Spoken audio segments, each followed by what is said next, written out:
It is amazing, the revelation of the reality of who God is in my life. In fact, I like how David puts it. In Psalm 37:25, he says, I was young and now I'm old, yet I've never seen the righteous forsaken or their children begging bread. I see David, and by the way, speaking of someone who'd been through some storms, David had been through some storms. That's already lost his kid, lost his job at points, had a boss literally trying to kill him, had people who he loved and trusted betray him. And yet when he thought back, here's an old man, as he's looking back on his life, he's getting this revelation of just how good and how great God has been to him. How faithful God has been to him and to us. I want to kind of wrap up with a little bit of a story that kind of speaks to this.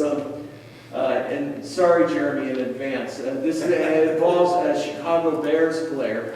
And of course, if you watched the playoffs last year, you could probably relate to this guy. But the Bears, they were about to win. They were about to win in the playoffs, beat the Eagles, move on to the next round.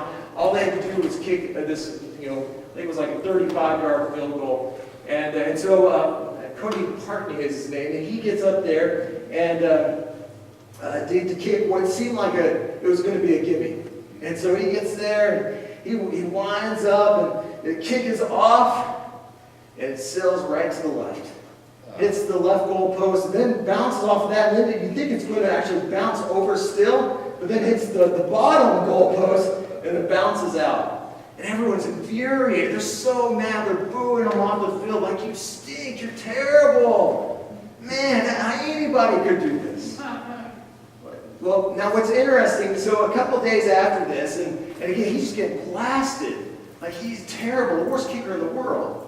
Well, a couple days later, a radio station decided to put out a challenge. And the challenge was this. They set up the exact same weather conditions and at a distance that was actually much shorter than what he tried to kick this game-winning field goal. And basically, they just challenged, all right, you guys say you can all do it. Let's see you do it. And they had more than 100 contestants try to kick this field goal. Get this, not a single one was able to make it. In fact, check out, we got a little video clip of some of their attempts. Take a look.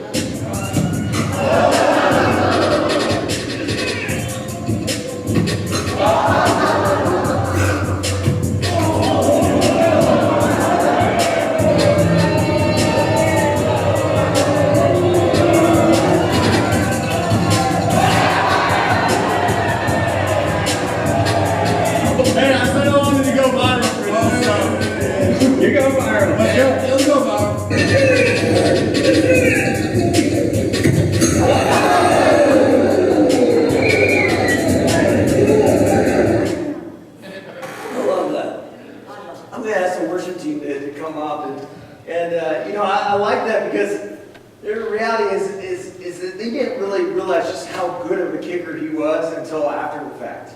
In fact, interesting enough, a few days after that, they showed a picture, and it came to discover that it was actually a defender of the Philadelphia Eagles that had tipped the field goal. That was why he missed it. And I share that because, again, they didn't realize just how good of a kicker, how skilled this guy was until after the fact. And I think sometimes the same reality can hold true in our lives too. Like you can have people tell you about how amazing God's grace is, but it's only until you slip and you fall a few times that you realize just how amazing His grace is, right? This grace that is more than sufficient than any failure, any slip up, any mistake. Well, like you can hear people tell you that He's a healer, but how many of you know it's very different than when you actually get the doctor's report? And your only hope is in God showing up and doing the miraculous and doing what only He can do.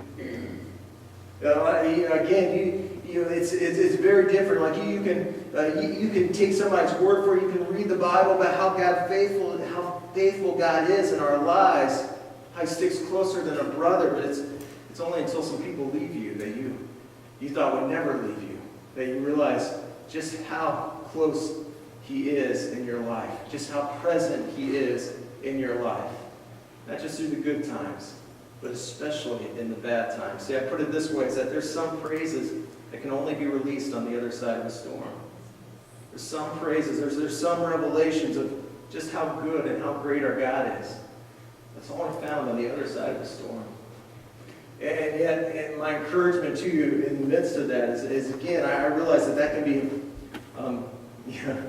it's like, yeah, amen, that's true on the other side after the storm. But when you're in the storm, I get it. It's tough. It's hard to see it. But again, the promise is that God is there. And listen, if you ever doubt that, if you're going through a storm and you struggle with it, I encourage you to go back through the story.